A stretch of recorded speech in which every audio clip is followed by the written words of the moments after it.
सिद्धे जयप सिद्धे चौविहाराणा फलम पत्ते वंदिता अर्हन्ते मोक्षम आराहणम कमसो। जय बोले अनंतानंद परम सिद्ध भगवान की जय। देवादिदेव 1008 आदिनाथ भगवान की जय। 1008 पार्श्वनाथ भगवान की जय। वर्तमान शासन नायक श्री महावीर भगवान की जय। परम पूज्य आचार्य श्री शिव कोटि महाराज की जय। परम पूज्य आचार्य श्री धरसेनाचार्य पुष्पदंताचार्य भूतबली आचार्य वीरसेन स्वामी महाराज की जय।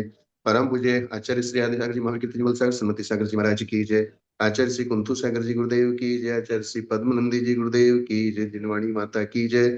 श्रीमद जैन धर्म की जय। आचार्य भगवत श्री वैराग्यनंद जी महामुनि राज की जय। आचार्य संघ की जय। कल अपनी चर्चा चली थी मंगल की। तो यहाँ पर मंगलाचरण क्यों किया गया है इस बारे में एक चीज चल रही थी। टीकाकार कहते हैं कि विषयों में राग से निवृत्त और समस्त परिग्रह के जिस साधक की आयु समाप्त होने वाली है उसको आराधना के विधान का सम्यक बोध कराने के लिए ये शास्त्र रचा गया है और उसकी निर्विघ्न प्रसिद्धि के लिए ये मंगल कारक गाथा आई है। ये बात कल अपनी चली थी जी। कि किसको ज्ञान कराना है? जिसको समाधि करनी है, जिसको निर्विघ्न आराधना संपन्न करनी है, उसको ज्ञान कराने के लिए। तो उसमें सबसे मैक्सिमम कौन है? जो वीतरागी हैं, समस्त परिग्रह के त्यागी हैं, ऐसे साधक, और जिनकी आयु समाप्त होने वाली है। ये एक मेन बात थी। क्योंकि रतनकंड श्रावकाचार में जो समाधि के निमित्त बताए, उपसर्गे दुर्भिक्षे जरसी रुजायाम च निप्रतिकारे। उपसर्ग आने पर, दुर्भिक्ष आने पर, जरसी यानी कि बुढ़ापा आने पर, और रुजायाम यानी कि रोग होने पर समाधि धारण करनी चाहिए। ये बात तो सब जानते हैं, लेकिन इसमें एक जो सबसे महत्वपूर्ण पॉइंट है इस गाथा में, पंकज जी हम्म। आवाज आ रही है? आ रहे गुरुदेव बुलाइए। हाँ। आप मेरे साथ थोड़ा हाँ करते जाओगे तो मुझे थोड़ा सा अच्छा ठीक है, लगता है। ठीक है, ठीक है। तो सबसे जो महत्वपूर्ण पॉइंट है, वो महत्वपूर्ण पॉइंट है निप्रतीकारे। निष्प्रति निष्प्रतीकारे निष्प्रति का। अर्थात जिस उपसर्ग का प्रतिकार हो सकता हो तो पहले समाधि नहीं करना, उसका प्रतिकार करना। बहुत सुंदर, बहुत सुंदर। दुर्भिक्ष का अगर प्रतिकार हो सकता हो तो पहले प्रतिकार करना, समाधि नहीं करना। रोग का अगर प्रतिकार हो सकता हो तो पहले उसका प्रतिकार करना, समाधि नहीं करना। और बुढ़ापे का अगर प्रतिकार हो सकता हो तो प्रतिकार करना, लेकिन समाधि नहीं करना।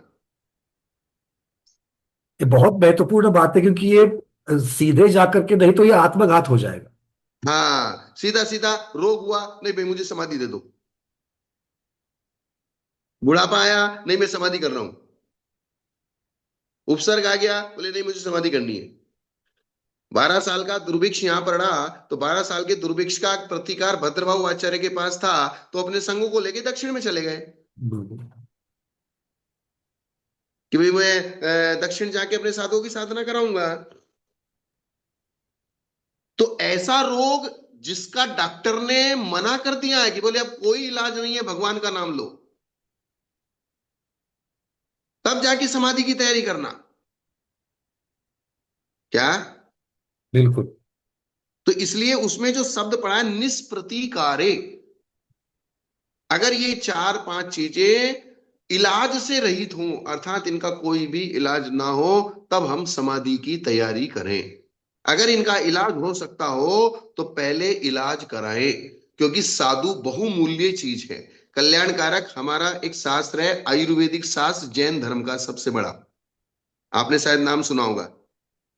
जी। नाम सुना है? जी गुरुदेव। बहुत सारे कल्याण। इसके साथ साथ में आयुर्वेद के भी बहुत सारे आचार्य जो हमारे हैं उनको आयुर्वेद का ज्ञान भी था। ऐसे बहुत सारे आयुर्वेद के आचार्य हमारे बने हैं। आयुर्वेद ये शास्त्र भी सोलापुर से छपा हुआ है, उग्रादित्य आचार्य का है। उग्रादित्य महाराज जी बहुत फेमस हुए, इनकी मशहूर है इसमें। और इसमें एक प्रकरण आया है सबसे लास्ट में, हिताहित विचार, अच्छा। कि बोले साधु को सबसे पहले अगर रोग का इलाज कराना है तो किस वैद्य की दवाई ले? व्रती वैद्य की दवाई ले। किसकी दवाई ले? व्रती वैद्य की। व्रती वैद्य, जिसने प्राशुक दवाइयां अपने पास कलेक्शन करके रखी हैं। ठीक। अगर वो नहीं मिलता हो तो सम्यक दृष्टि अव्रती की लें। अगर वो भी नहीं मिलता हो तो भद्र मिथ्या दृष्टि की लें। भद्र मिथ्या दृष्टि। और अगर वो भी नहीं मिलता हो लेकिन फिर भी अपना इलाज करें, क्योंकि साधुपना महत्वपूर्ण है। मैं तो गुरुदेव एक मिनट सिर्फ व्यवधान ले रहा हूँ। जो लोग अभी नोट्स बना रहे हैं, मैं देख रहा हूँ यहाँ से ये गैलरी व्यू में, आप लोग पहले ठीक से सुनिए। हाँ, चालीस पहले मिनट समझिए। आचार्य भगवत सिर्फ हमें 40 मिनट के लिए मिलते हैं। वो बाद में वीडियो सुनते वक्त आप जो चाहिए अपने नोट्स बनाइए। अभी आपके नोट्स में उपयोग लग जाएगा ना, ये सारे मोती निकल जाएंगे आपके हाथ से। हाँ, गुरुदेव। मतलब जो चीज मैं आपको बता रहा हूं उसमें हिताहित जो अध्याय लिखा हुआ है लास्ट में, कि बोले सबसे पहले साधु को व्रती वैद्य की दवाई ले। अगर वो व्रती वैद्य नहीं मिलता है तो अव्रती की ले, सम्यक दृष्टि हो। सम्यक दृष्टि नहीं मिलता है तो मिथ्या दृष्टि की ले, लेकिन वो भद्र मिथ्या दृष्टि हो।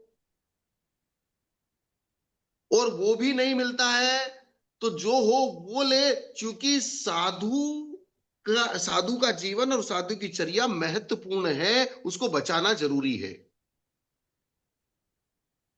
और इसलिए बाद में अगर कोई दिक्कत है तो गुरु महाराज बैठे हैं, प्रायश्चित शास्त्र का उपयोग करके वो अपने आप को शुद्ध कर ले। गुरुदेव यहाँ अब पर एक इससे जिज्ञासा। ज्यादा खुलासा आचार्य नहीं कर सकते, उन्होंने इस छोटे से संकेत में सब कुछ कह दिया।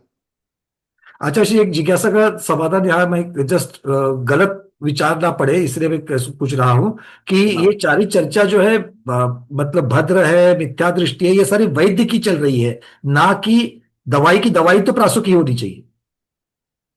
दवाई प्रासु की होनी चाहिए। हमारे यहाँ कहा है कि मद्य मांस मधु दवाइयों में किसी भी प्रकार से प्रयोग नहीं होना चाहिए। हाँ, तो जो चौथा जो आया था उपाय, जो पहले तीन नहीं मिले, किसी की भी ले, किसी किसी के पास से भी ले, किंतु प्रासुक ही ले। हाँ, दवाई तो हाँ। प्रासु की रहेगी। हाँ, ये महत्वपूर्ण है। नहीं तो फिर ये, अगर नहीं ये नहीं नहीं क्लियर नहीं नहीं नहीं हुआ। नहीं नहीं। दवाई है प्रासुक नहीं लेनी, क्योंकि मद्य मांस मधु से रहित ही दवाई लेने, चाहे प्राण चले जाए। ठीक।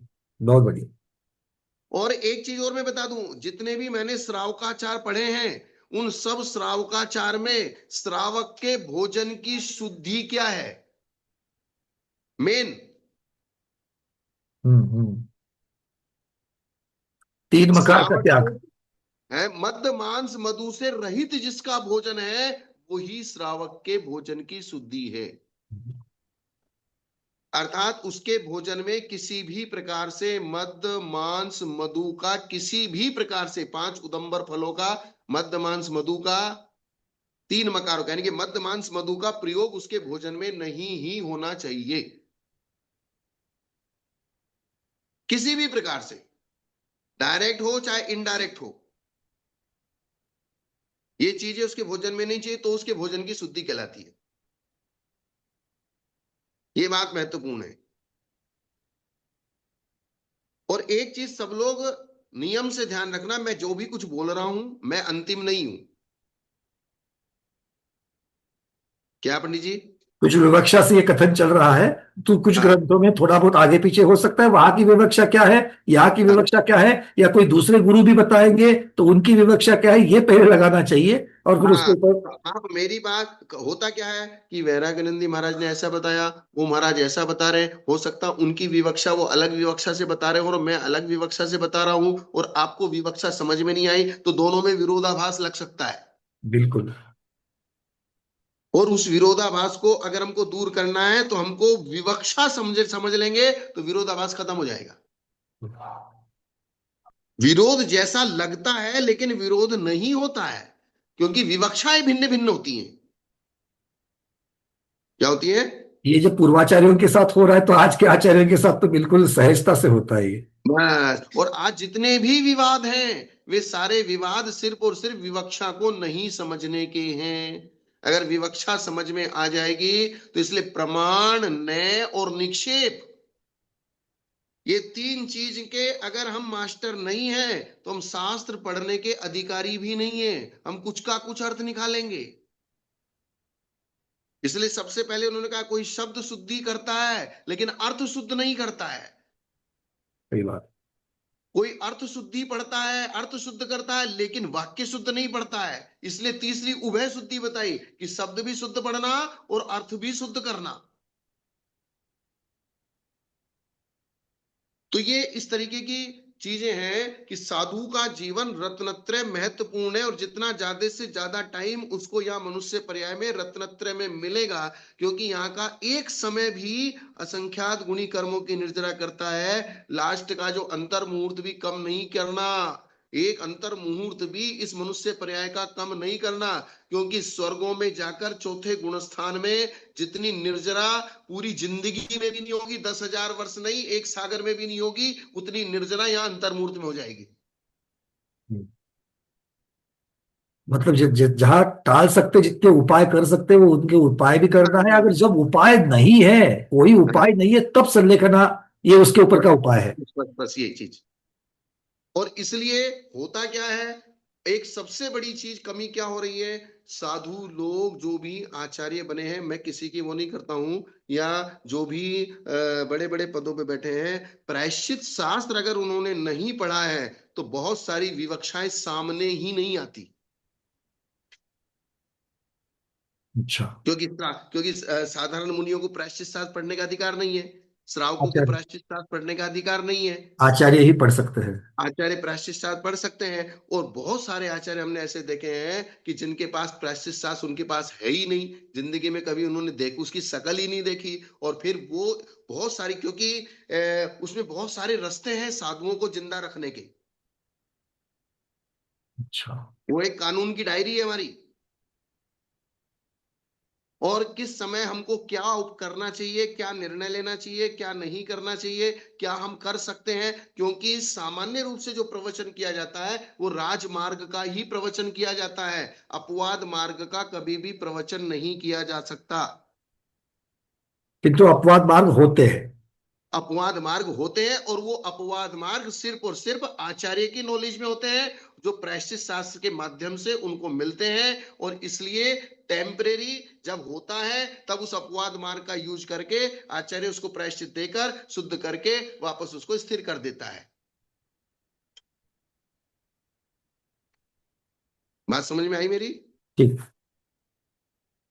ये सारी बहुत सारी चीजें, इसलिए बहुत सारी विवक्षाएं कहीं छूट जाती हैं, कहीं अपेक्षाएं छूट जाती हैं। विवक्षा का मतलब होता है कि अभी एक प्रश्न दिया था इसमें, विवक्षा क्या होती है? विवक्षा का मतलब पंडित जी आप क्या समझते हैं विवक्षा? विवक्षा का अर्थ होता है कि कौन से संदर्भ से ये बात की जा रही है, मतलब उसके अगर पीछे कारण, मतलब कौन पति से आशय से, कौन से अगर संदर्भ से ये बताया जा रहा है। हाँ, पति अगर स्त्री को बुलाएगा तो पत्नी कह के बुलाएगा, बच्चा उसी स्त्री को बुलाएगा तो माँ कह के बुलाएगा, तो पिता बच अगर उसी स्त्री को बुलाएगा तो बेटी कह के बुलाएगा। ये विवक्षा है। देखो, तो माँ कहना ये बच्चे की विवक्षा से है, पत्नी हाँ कहना ये पति की विवक्षा से है। तो विवक्षा हाँ, मतलब किसके संदर्भ से है। किसके संदर्भ कौन सा है? तो संदर्भ तो दोनों में विरोधाभास हो गया। वही स्त्री पत्नी है, और वही स्त्री माँ है, और वही स्त्री बेटी है, और वही स्त्री जितने भी रिश्ते हैं, एक ही स्त्री में सारे रिश्ते घटित हो जाएंगे, और सारे विरोधाभास के रिश्ते हैं। पत्नी और माँ तो बिल्कुल विरोधाभास का रिश्ता है। तो अगर कोई विवक्षा नहीं समझेगा तो उसको विरोध लगेगा, और विवक्षा समझ लेगा तो विरोधाभास दूर हो जाएगा। इसीलिए तो आज भी 2025 के पर्यूषण में भी हमने देखा कई जगह पर उत्तम हम्म, शॉर्ट्स पहले लेना है, क्या उत्तम सत्य पहले लेना है, इसके ऊपर हम्म, आज भी लोग बोलते हैं नहीं हमारे यहाँ की परंपरा। अरे परंपरा का थोड़ी है ये, आचार्य उमा स्वामी महाराज की जो विवक्षा है वो अलग है, और कुंदकुंद स्वामी ने और जो धवलादी में जो आई हुई विवक्षा है वो अलग है। तो वो विवक्षाएं समझ लो, ये हमारी परंपरा, हमारे गांव आपके गांव का कुछ नहीं है, आपकी परंपरा कुछ नहीं है, जो आगम की परंपरा है वही पूरे भारतवर्ष की परंपरा होनी चाहिए। तो एक में अगर क्रोध मान माया लोभ चार कसाय और चार धर्म तो एक साथ कर दिए। ऐसे बहुत जगह पर, जितनी जगह पर है, आप 12 व्रतों की चर्चा करो, गुणव्रत शिक्षा व्रत की चर्चा करो, उसमें आगे पीछे अलग अलग है, षोडश कारण भावना के बारे में, नावों के बारे में आगे पीछे है। ऐसे कितने सारे वचन आते हैं कि कौन सी विवक्षा से किया जा रहा है। कहीं कहीं तो उन्हीं में वे वचन सिर्फ पर्यायवाची नाम हो जाते हैं, लेकिन उन्हीं में ही अंतर्भाव हो जाते हैं वे। और यहाँ पर मुझे एक चीज बहुत गुरुओं के मुख से सुनी हुई, अभी हाल ही में मुनिराज जो प्रज्ञाचर्य मुनीश थे, अमित सागर जी महाराज के प्रवचन के हम सब लोगों को लाभ मिल रहे थे सर्वा सिद्धि की अपेक्षा से। तो उन्होंने एक हम्म। बात बहुत अच्छी बात कही थी कि जिस हम्म। अनुयोग का प्रश्न है उस अनुयोग की अपेक्षा से उत्तर देना चालू करना चाहिए। हम्म। आप कर्णानुयोग को प्रथमानुयोग में मत घुसे हो, जैसे उदाहरण आपको उन्होंने सम्यक दिए थे। दर्शन का प्रश्न करना है। अब प्रथमान योग का सम्यक दर्शन अलग है, कर्णान योग का सम्यक दर्शन अलग है, चारों चरम अनुयोगों में योग का उसकी सम्यक चारों दर्शन अनुयोग अलग में है, अलग है, द्रव्यान योग का सम्यक दर्शन अलग है। किंतु चारों सम्यक दर्शन एक ही है, बस विवक्षा अलग है। विवक्षाएं अलग अलग है। तो ये सब चीजें समझने की है, इसलिए प्रमाण ने निक्षेप से तत्व का निर्णय करके अपने दिल में बिठा के फिर जब वे मुनि महाराज निर्विकल्प हो जाते हैं तब उत्तम समाधि ध्यान में लगते हैं। निर्विकल्प समाधि जिसको कहते हैं, निर्विकल्पता तभी आएगी जब आपने प्रत्येक द्रव्य को प्रत्येक विवक्षा से प्रमाण ने निक्षेप से जान लिया होगा। अगर कोई भी विवक्षा छूटी, कोई भी विषय अधूरा रह गया तो आपके अंदर विकल्प आ जाएगा, और जैसे ही आप समाधि में सामायिक में बैठोगे सबसे पहले वो प्रश्न आके खड़ा हो जाएगा, अरे ये तो बात अपने समझी नहीं। हम्म, जी। और अन्य मतियों के पास एक दो विवक्षा है, अगर आपने पूरी विवक्षाएं समझ रखी है तो कोई भी आपको परास्त नहीं कर सकता। इसीलिए अनेकांत चाहिए। इसलिए, और इसलिए कोई कोई कोई अन्य मती लोग तो बोले शायदवाद नहीं है, तो बोले शायदवाद है, शायद ऐसा भी है, शायद ऐसा भी है। बोले ये लेकिन तो संशयवाद है, ये इस संशयवाद नहीं है, अरे ये नहीं, शायदवाद नहीं है, ये सारे विरोधों को दूर करने की औषधि है। स्यात कथनचित, ये कदाचित और शायद दोनों से बहुत कोसों दूर है ये दोनों चीजें। और आपस में घर में पति पत्नी की लड़ाई क्यों होती है? क्योंकि विवक्षा नहीं समझते। बाप बेटे की लड़ाई क्यों होती है? क्योंकि विवक्षा नहीं समझते। सास बहू की लड़ाई क्यों हो रही है? क्योंकि विवक्षा नहीं समझ रहे। ये बहुत अच्छी बात कही गुरुदेव आपने, ये आम आम जिंदगी में हमें अगर लगा देंगे इस चीज को, स्यादवाद को लगा देंगे तो कितनी सारी चीजें हल हो जाएगी, कितने सारे प्रॉब्लम निकल जाएंगे। सास अगर बहू की जगह पे बैठ के सोचे तो विवाद खत्म हो जाएगा, और बहू और सास की जगह पे बैठ के सोचे तो विवाद खत्म है। अब ऐसा होता तो फिर कर्म सिद्धांत क्या करेगा, कर्म अपना बस। काम कर रहे हैं। तो कर्म अपने काम कर रहे हैं, लेकिन हमको कर्म अपने काम करते हुए भी सारा बोझ कर्मों के ऊपर नहीं डाला जा सकता। बिल्कुल, इन कर्मों को, उनके फल को विफल कर सकते हैं, बिल्कुल कर सकते हैं। उनके उनके फल को विफल करने में हमारा पुरुषार्थ काम आएगा। बिल्कुल। और अगर हमने पुरुषार्थ कर लिया तो जैसे उसमें आत्मानुशासन में गाथा ये कि नदी का बहुत तेज बहाव है और हम्म, आपको वो पानी बहा के समुद्र में ले जाने वाला है, फिर उसको कहा बोले बेटा अपनी शक्ति का स्मरण कर, तू अनंत शक्ति वाला है, कोशिश कर, पुरुषार्थ कर। अगर एक बार भी किनारे पे आ गया तो संसार समुद्र से बच जाएगा। बिल्कुल। लेकिन पुरुषार्थ तुझे ही करना पड़ेगा। लेकिन पुरुषार्थ कब होगा? अगर बहाव से आपकी ताकत ज्यादा होगी तो पुरुषार्थ हो जाएगा, और बहाव से आपकी ताकत कम पड़ गई तो आपको समुद्र में गिरना ही है। जी, ताकत तो है। ताकत तो है, ताकत तो अनंत शक्ति है। ताकत कितनी है? अनंत ताकत है, उसको जागृत करना है। इसलिए प्रयास करना, अगर मान लो किसी का रात्रि भोजन नहीं छूट रहा है तो एक हाँ। बार प्रयास करने से और ऐसा सोचने से नहीं होगा कि मेरा छूटने वाला ही नहीं है, मेरे हाथ से नहीं होने वाला है। प्रयास बार बार करने चाहिए। एक छोटे बच्चे को शेर ने उठा लिया तो बूढ़ी 70 साल की अम्मा ने शेर की पूंछ पकड़ ली, छोड़ी नहीं। बिल्कुल बाबा जी, ऐसे उदाहरण तो अभी मतलब ये न्यूज़पेपर्स पे अभी पढ़ने को मिल रहे हैं, अभी आज 2025-26 की ये सारी चीजें हो रही है। फिर मतलब ये बिल्कुल है। उसको बुढ़िया अम्मा ने, 70 साल की बुढ़िया ने अपने उस पोते को बचाने के लिए उस शेर की पूंछ पकड़ ली और तब तक नहीं छोड़ी जब तक उसने मुंह से बच्चे को छोड़ नहीं दिया। सही। तो आप ऐसे किसी बुढ़ी अम्मा को कहते बोले शेर की पूंछ पकड़ ले, कोई पकड़ लेगा क्या? नहीं नहीं, बिल्कुल। तो जागृत करना पड़ता है पुरुषार्थ। इसलिए समाधि के समय में विशेष पुरुषार्थ जागृत करना पड़ता है। और इसीलिए तत्वार सूत्र में जो सूत्र आया है समाधि के लिए, क्या सूत्र है माता जी? विशेष उत्साह के लिए मारणांतिकिम सल्लेखनाम जोशिता। जोशिता, जोशिता शब्द है, जोशिता शब्द हाँ, है। ये जोशिता शब्द बहुत महत्वपूर्ण है। जोशिता शब्द इसलिए रखा गया है, अत्यंत प्रेम पूर्वक, अत्यंत आदर पूर्वक, अत्यंत उदारता और अत्यंत पुरुषार्थ पूर्वक उस समाधि को करना है। सेवन साधारण करना, पुरुषार्थ से समाधि नहीं होगी। सही है, सेवन करना जो शब्द बहुत सही शब्द है वो। हाँ, वो जोशिता शब्द इसलिए आचार्य ने जो शब्द रखे हैं ना, शब्द भी इस तरीके के रखे हैं, मैटर के वे शब्द हैं, वो बहुत, आप साधारण रूप से कहो हाँ भाई चलो मैं समाधि कर रहा हूं, ऐसे समाधि नहीं होगी। क्योंकि जैसे जैसे आप आगे आगे बढ़ते जाएंगे, परिस्थितियां विकट होती चली जाएंगी, और समाधि के समय सारा ज्ञानावरण का छोपसम गायब हो जाता है। इसलिए उनका द्वादशांग के ज्ञाता को भी एक ओम अक्षर भी याद रह जाए ना, तो भी बोले बहुत बड़ी बात है, द्वादशांग के ज्ञाता को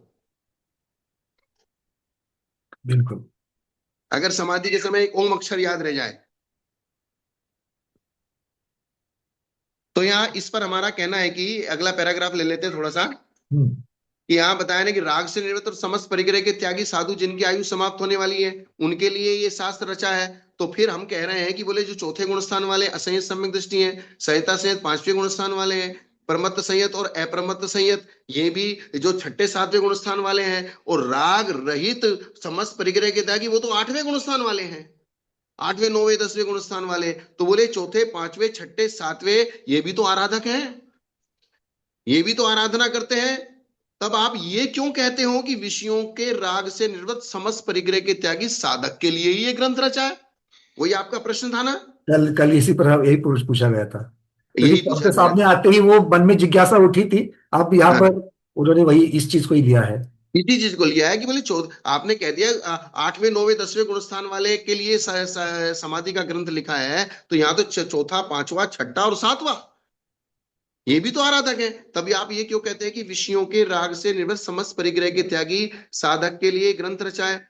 असंयत सम्यक दृष्टि और संयता संयत न तो विषयानुराग से निर्वृत्त हुए हैं और न समस्त परिग्रह के त्यागी हैं, चौथे और पांचवे वाले, चौथे गुण स्थान वाले और पांचवें गुण स्थान वाले न तो उन्होंने राग छोड़ा है और न उन्होंने परिग्रह छोड़ा है। और जिनकी आयु समाप्त होने वाली है, और आपने एक विशेषण क्या क्या दे दिया, जिनकी आयु समाप्त होने वाली है उनके लिए शास्त्र है। हाँ, तो जिनकी आयु समाप्त नहीं हो रही इसका मतलब उनके लिए नहीं है। अर्थ तो यही ये निकलता जो है। आपने विशेषण लगाया ये बात भी हमको ठीक नहीं लगी, क्योंकि आगे अनुलोमा व सत्तु इत्यादि गाथा सूत्र के द्वारा ग्रंथकार जिनकी आयु समाप्त होने वाली अभी नहीं है उनकी वे भी आराधना करते हैं। तो फिर ये तो पूर्वापर विरोध हो गया। हम्म। आपने आपने पहले क्या कहते, जिनकी आयु समाप्त होने वाली है उनके लिए शास्त्र है, और जो वीतरागी हैं और समस्त परिग्रह के त्यागी हैं उनके लिए शास्त्र लिखा गया है। तो फिर चौथे वाले पांचवे वाले छठे वाले सातवें वाले और जिनकी आयु समाप्त अभी नहीं होने वाली है या टाइम है, वे क्या करेंगे? शंका, अन्य शास्त्रों के प्रारंभ में पांचों गुरुओं को, यानी कि गाथा ग्रंथकार जिसकी आयु समाप्त होने वाली अभी नहीं है उनकी भी आराधकता आगे दिखलाएंगे। अब फिर वापस शंका करें, इसका समाधान आगे करेंगे ये। हम्म।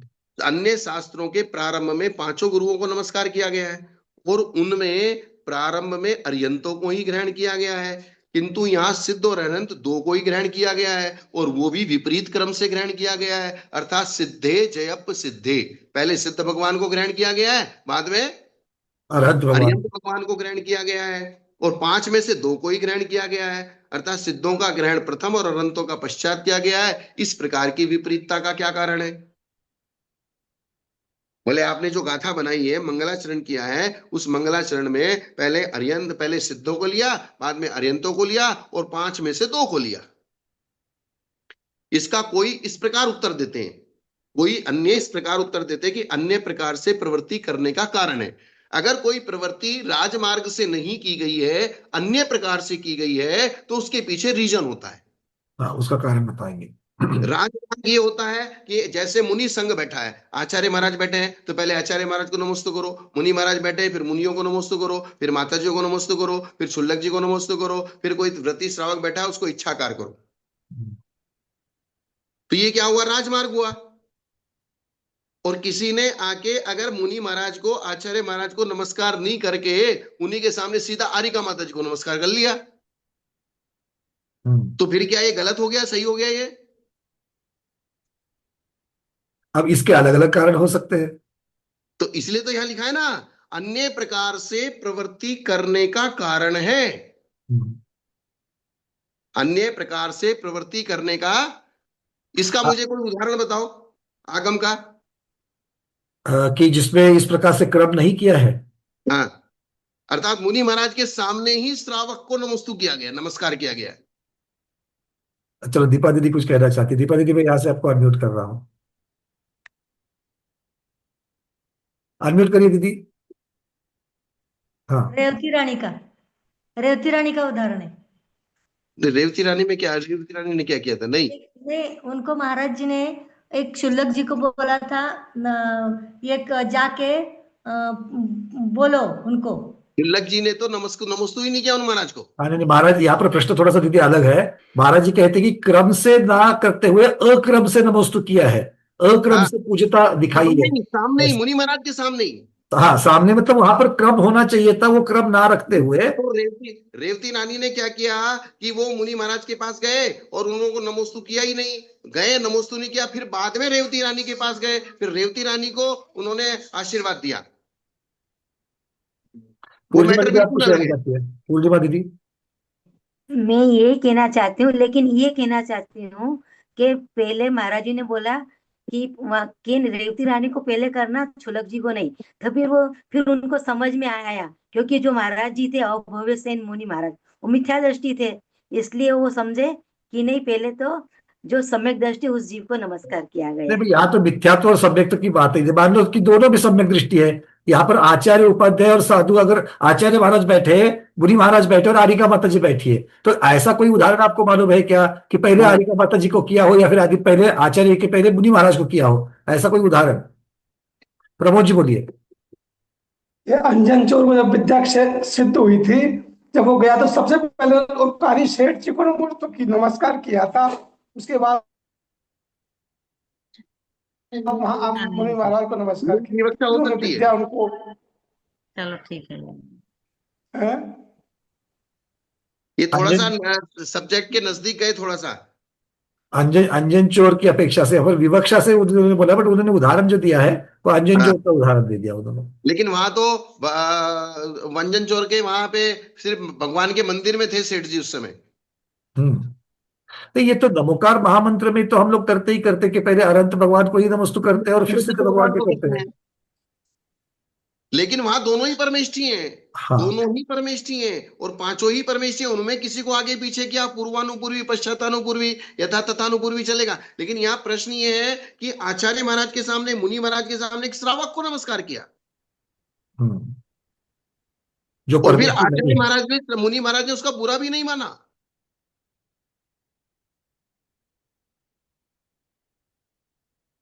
जो लोग ये कहते हैं ना कि मंदिर में किसी अन्य को, भगवान को छोड़ के किसी दूसरे को जय जिनेन्द्र भी नहीं करना, या किसी दूसरे को, मुनि महाराज के सामने दूसरी माता जी को नमोस्तु नहीं करना, ये मुनि महाराज का अनादर होता है, ये सर्वथा नहीं है ऐसा। नहीं, ये तो ठीक नहीं है, ये तो ठीक नहीं है। दुष्टा खेड़कर दीदी, आप कुछ कहना चाह रही हो? हाँ, नमोस्तु महाराज जी, वंदना भैया जी। अगर किसी की संलेखना, किसी श्रावक की संलेखना चल रही हो तो उसको पहले नमस्कार कर सकते हैं। चपक नहीं को वो, पहले, चपक को पहले और निर्यापकाचार्य को तो बाद में, ऐसा आपको कहना है? हम्म। और कोई? एक और हाथ ऊपर है, रूबी दीदी। नमस्ते महाराज जी, वंदना भैया जी। मेरे को इस विषय में बस इतना बोलना है, वो एक वो दोहा आता है ना, गुरु गौतम दऊ खड़े काके लागू पाए, बलिहारी गुरु आपने जो गोविंद दियो मिलाए। तो मतलब उसमें गुरु को, गुरु रूप में अगर कोई भी खड़े हैं, चाहे वो श्रावक हैं या कोई भी है, जो भी खड़े हैं, अगर वो जिन्होंने हमें मतलब भगवान से मिलवाया या कुछ है, तो पहले जिन्होंने हमें ज्ञान दिया, हम उनको मतलब वंदना करते हैं, नमस्कार करते हैं, फिर हम गुरु को करते हैं। थोड़ा तो थोड़ा वो विषय के नजदीक पहुंचे। जी, बस मैं यही यही मैं बताना चाह रही थी। कभी हमारे साथ में ऐसा होता है ना कि भैया जी पढ़ा रहे होते हैं और बीच में हमारे पास में इसमें शामिल होते हैं, आचार्य श्री भी शामिल होते हैं। लेकिन जब हम भैया जी से पढ़ रहे हैं तो हम पहले भैया जी को वंदना कर देते हैं और आचार्य श्री को बाद में नमस्तु करते हैं। तो उसमें ना वो बुरा मानते हैं, और ये चीज हमारी विवक्षा ये है कि हम पहले अपने गुरु को नमस्कार कर रहे हैं, क्योंकि उनकी वजह से हम अपने आचार्य श्री से मिल पा रहे हैं। उन्होंने ही हमें ज्ञान कराया है कि ये आचार्य श्री हैं। तो इसलिए हम उनको वंदना पहले कर रहे हैं, जबकि ये तो श्रावक हैं। हम इनको इसलिए वंदना पहले कर रहे हैं, और वो आचार्य हैं। बेशक वो मुनि महाराज हैं, आचार्य हैं, लेकिन हमें ये नॉलेज इनसे ही तो मिली एक है। उदाहरण तो क्लियर हो गया, किंतु एक ऐसा कोई उदाहरण आप लोगों को पता है जो आचार्य श्री पूछ रहे हैं, कि आचार्य श्री पूछ रहे हैं कि पहले इस प्रकार से किया है, जैसे जीवनधर कुमार ने कुत्ते को जो नमोकार महामंत्र सुनाया और वो देव बन करके वापस जब आ गया वहां पर समोसरण में, तो वो पहले जीवनधर कुमार नहीं, को समोसरण में नहीं, समोसरण में जो जो ब्राह्मण उस कुत्ते को मार रहे थे उसी जगह आया था। आ गए, तो वहां आकर के पहले उन्होंने उनको अपना उपकारी मान करके उनको वंदन किया है। तो लेकिन ये, वहां कोई गुरु नहीं थे। हाँ, वहां गुरु नहीं थे। तो इस प्रकार का उदाहरण कि जहां आचार्य मतलब परमेष्टि बैठे हो, किंतु परमेष्टि के सामने एक श्रावक को नमस्ते किया, ऐसा कोई उदाहरण किसी को याद है तो आचार्य श्री आप ही बता दीजिए। चारू दत्त की कथा में आप पढ़ो। चारुदत्त की, अच्छा। चारू दत्त की कथा में चारू दत्त को जब उसका चाचा उसको बहका के ले गया था, और जब वो चाचा बकरे को मार रहा था और चारू दत्त ने मना किया कि बकरे को मत मारना, फिर भी उसने बकरे की गर्दन काट दी। तो चारू दत्त ने उस बकरे को नमोकार मंत्र सुनाया, और बकरा नमोकार मंत्र सुनते सुनते देव पर्याय को प्राप्त हो गया। उसके बाद चारुदत्त और जो है उस बकरे की उल्टी खाल करके उसमें बैठ के भैरुंड पक्षी उसको उठा के ले गए और एक पहाड़ के ऊपर ले जाके टिका दिया। वहां एक दिगंबर मुनिराज थे। दिगंबर मुनिराज ने चारुदत्त को पहचान लिया कि चारुदत्त तुम यहाँ कहाँ। तो चारुदत्त को बड़ा आश्चर्य लगा कि महाराज ने मुझे कैसे पहचान लिया। चारुदत्त तुरंत मुनि महाराज के पास गए, उनको नमोस्तु किया। इतने में ही वो बकरा जो देव बना था वो तुरंत ऊपर से उतर के आया, और उसने सबसे पहले चारुदत्त को नमस्कार करके बाद में मुनिराज को नमस्कार किया। तब चारुदत्त ने पूछा ये अक्रम क्यों। हम्म। चारुदत्त ने क्या पूछा, ये अक्रम क्यों? ये अक्रम क्यों? जब सामने मुनि महाराज बैठे तो पहले मुनि महाराज को नमस्तु करना था, बाद में मुझे नमस्तु करना था, मुझे मेरा सत्कार करना था। तब उस बकरे उस देव ने बताया कि मैं वही बकरा हूं जो जिसका गला कट रहा था, और आपने मुझे नमोकार मंत्र दिया था, इसलिए पहले गुरु आप मेरे हैं, इसलिए मैंने आपको नमस्कार किया है। बहुत सुंदर। आचार्य श्री क्लियर तो हो गया, और विवक्षाएं भी पहले से पता थी, किंतु आपके अब ये उद्बोधन से और एक बात समझ में आ गई है कि प्रतिभा के स्वाध्याय हमको और बढ़ाने पड़ेंगे, हाँ, क्योंकि इसमें से जो सीखें मिलती है बहुत सारी, वो अभी एक मतलब कच्ची है, अभी पूरी नहीं हो रही है, तो प्रतिभा योग का स्वाध्याय भी बढ़ाना पड़ेगा।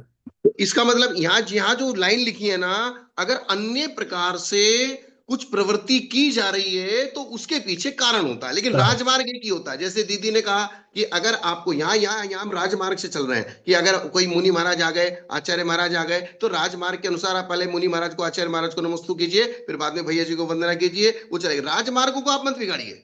बिल्कुल, क्योंकि लेकिन कोई अपवाद विशेष परिस्थिति, हाँ, क्योंकि अपवाद मार्ग ही होते हैं, अपवाद मार्ग को कभी राजमार्ग नहीं किया जाता। हाँ, आप भैया जी को पहले वंदना कर रहे, मुनि महाराज आ गए तो आप मुनि महाराज को बाद में कर रहे, ये अपवाद यहाँ ये नहीं घटेगा। हाँ बिल्कुल। क्योंकि अपवाद मार्ग वहां उसकी जान जा रही थी और गर्दन काटी गई, और उस समय चारू दत्त ने उसको नमोकार मंत्र दिया, वो एक विशेष परिस्थिति थी। बिल्कुल। लेकिन राजमार्ग क्या है, पहले हमारे आराधक कौन है, पंच परमेष्ठी। इसीलिए ये बात बहुत महत्वपूर्ण है। अभी भी हाँ, बहुत बार जब चर्चाएं चलती कि आज मतलब कहीं पर कुछ जो रूढ़ियां, मतलब जिस प्रकार से आगम की जो परंपराएं चल रही कि क्षुल्लक का स्वरूप क्या होना चाहिए, अब वो क्षुल्लक का स्वरूप जब बदला गया किसी संघ में, हम्म, तब जाकर के हम्म, हमारी हमारी बड़ी माता जी से चर्चा हुई थी, ज्ञानवती माता जी से। तो ज्ञानवती माता जी ने उत्तर यही दिया कि आगम में इस प्रकार का प्रकरण मिलता है, किंतु वो बस, अपवाद मार्ग है, और बस, अपवाद को राजमार्ग नहीं बनाना चाहिए। हाँ, तो ये तो वसुनंदी श्रावकाचार्य ने क्षुल्लक का वर्णन जिस प्रकार से आता है, उनके भिक्षा क्रिया की पद्धति जिस प्रकार से आती है, हमें आज कहीं पर भी नहीं दिखती है उस प्रकार से। इसलिए मैंने एक चीज क्या कही, अपवाद मार्गों का व्याख्यान नहीं होता। बिल्कुल। मैं आपको यहाँ ये व्याख्यान नहीं दूंगा कि यहाँ पहले भैया जी को वंदना करो, बाद में मुनि महाराज को वंदना करो। कथन हमेशा राजमार्ग ही बताया जाएगा। कथन किसका, व्याख्यान किसका किया जाएगा? राजमार्ग का ही होगा। और अपवाद मार्ग का व्याख्यान कभी कदाचित किसी विशेष परिस्थिति में उसको यूज किया जाता है, बस। वो अपनी जिज्ञासा का समाधान करने के लिए उसका स्मरण कर सकते कि भैया ठीक है, ये अपवाद से है, ऐसा हो सकता है। हाँ, हाँ। एक पद्म पुराण में कथन आता है कि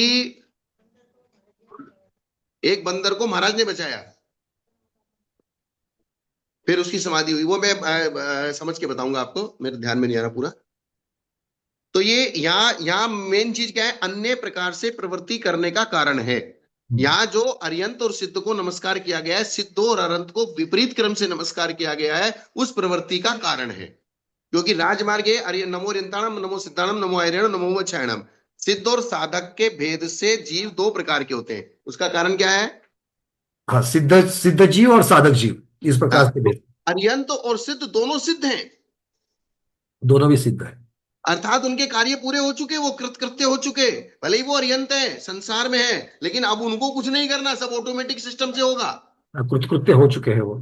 हाँ, वो भी कृतकृत्य कहलाते हैं। तो अर्यंत और सिद्ध तो आराधना के फल को प्राप्त हो चुके हैं, और आचार्य, उपाध्याय और साधु, तीन साधकों के अनुग्रह के लिए ये शास्त्र रचा गया है। और ये आचार्य, उपाध्याय, साधु यहाँ साधक हैं, यहाँ उनको नमस्कार नहीं करना है, उन साधकों को, अर्यंत और सिद्धों को नमस्कार करना है। शास्त्र का विषय देखा जाए तो शास्त्र के विषय के अनुसार अभी तक ये तीन ब्रह्मष्टि जो है, आचार्य, उपाध्याय, साधु, ये तीनों अभी भी साधक की श्रेणी में है, और बाकी हाँ, जो है वो ऑलरेडी पूरे सिद्ध हो चुके हैं। तो इस तीन प्रकार जो से है ये साधना उनकी बाकी है, और उनकी साधना में अभी वे कम है, इसलिए उनकी साधना को बढ़ाना है, पूर्ण करना है, सिद्ध होना है। इसलिए अर्यंत सिद्ध को ही, जो पूर्ण साधक हो चुके, उनको नमस्कार किया गया है। अपूर्ण साधकों को यहाँ नमस्कार नहीं किया गया है। बिल्कुल। क्या? और ये ग्रंथ का विषय भी वही है, अपूर्ण साधक जो है उन्हीं के लिए इसका उपदेश है। तो इसीलिए अपूर्णों के लिए तो उपदेश दिया गया है। तो जहां शिष्यों को पढ़ाया जा रहा है, तो यहाँ शिष्य कौन है? आचार्य, उपाध्याय, साधु। सब बिल्कुल। तो शिष्यों को जहां पढ़ाया जा रहा है, तो वहां उनको नमस्कार करने की बात आएगी नहीं।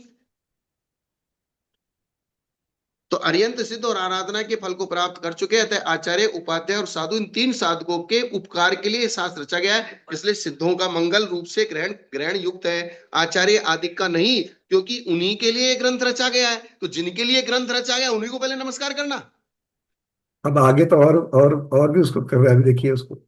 ऐसा कोई आचार्य भाष्य और उसका परिहार करते हैं, कोई अगर ऐसा कहते हैं, मतलब किन्हीं आचार्यों ने इस प्रकार से उसका परिहार किया, हाँ, इस शंका का समाधान इस प्रकार से किया, किंतु वे दोनों ही असंगत जैसे प्रतीत होते हैं। क्या? वे दोनों ही क्या लगते हैं भाई? कहा तो बात एक बार समझ में आती है, हाँ भाई ये ठीक हो सकता है, लेकिन फिर एक बार सोचते हैं तो बोले नहीं, ये बात तो ऐसी भी नहीं है। तो उनमें से प्रथम की अयुक्तता के संबंध में विचार करते हैं। शास्त्र आदि में नमस्कार क्यों किया जाता है? निर्विघ्नता की सिद्धि के लिए। वह विघ्नों को कैसे दूर करता है? विघ्न वक्ता या श्रोता को होता है। विघ्न किसको होता है? वक्ता और श्रोता दोनों को हो सकता है। वक्ता को हो जाएगा तो भी क्लास बंद हो जाएगी, और श्रोता को हो जाएगा तो भी क्लास बंद हो जाएगी। बिल्कुल। वक्ता को श्रोता चाहिए, और श्रोता को वक्ता चाहिए। वक्ता चाहिए। मैं अगर तभी बीमार हो गया तभी सभा तो भी चलेगी, क्लास नहीं तो बंद है, नहीं और चलेगी। आप बीमार हो गए तो भी क्लास बंद है। तभी सभा चलेगी, सब दोनों है तो ही सभा चलेगी। हाँ, तो ही सभा चलेगी। तो दोनों का भी कारण अंतराय कर्म है। कारण क्या है? हाँ, ठीक है, अंतराय कर। वक्ता का अगर अंतराय कर्म का उदय होगा, और श्रोता का अगर अंतराय कर्म का उदय होगा, तो काम नहीं बनेगा, क्योंकि विघ्न को करने में अंतराय कर्म का आश्रय होता है। दान, लाभ, उपभोग और वीर्य के विघ्न करने में कारण होने के भेद से अंतराय के 5 भेद हो गए। उनमें दान अंतराय वक्ता के दान में विघ्न करता है, क्योंकि दान अंतराय 3 प्रकार के दान में बाधक होता है। मैं आपको ज्ञान दान देना चाहता हूं, लेकिन मेरा दान अंतराय कर्म का, कोई किसी के पास बहुत अच्छा सब्जेक्ट होता है, लेकिन उसको कोई सुनने वाला नहीं मिलता। कोई सुनना चाहता है, लेकिन उसको कोई सुनाने वाला नहीं मिलता। दोनों की अपेक्षा से वर्णन। हाँ, मेरा दानांतराय कर्म का उदय है और सामने वाले का लाभांतराय कर्म का क्षोभसम नहीं है, क्योंकि उसको ज्ञान का लाभ नहीं हो रहा है। क्योंकि जब यही बात आहार दान में अंतराय आ जाए तो ये उल्टा हाँ, हो जाएगा। दानांतराय दाता का होगा और लाभांतराय वहां पर पात्र का होगा। हाँ, यही बात यहाँ ज्ञान दान में आएगी, क्योंकि दानांतराय 3 प्रकार के दान में बाधक होता है। लाभांतराय श्रोता के ज्ञान के लाभ में रुकावट डालता है, क्योंकि जब विघ्न अंतराय कर्म के अधीन है तो उसके होते हुए विघ्न क्यों नहीं होगा, भले ही कैसा भी नमस्कार किया गया हो। बोले अगर आपका अंतराय कर्म का उदय मौजूद है तो आप कितना भी नमस्कार करो, क्योंकि लोग कहते हैं ना यार नमोकार मंत्र, तो बोले नमोकार मंत्र की जाप जपो, बोले नमोकार मंत्र की जाप जपने से तो काम बना ही नहीं। और जबकि ये लिखा है ऐसो पंच नमो यारो सब पाप प्रणाशनो, नमोकार मंत्र सब पापों का नाश करने वाला है, और 24 घंटे आप नमोकार मंत्र का जाप कर रहे हो और फिर भी पापों का नाश नहीं हो रहा, तो अंतराय कर्म तो अंदर बैठा है ना, फिर कैसे करें। जैसे धान्य आदि के अंकुर की उत्पत्ति बीज जल पृथ्वी और सूर्य की किरणों के समूह के अधीन है। धान्य आदि के अंकुर की उत्पत्ति किसके अधीन है? बीज जल पृथ्वी और सूर्य की किरण।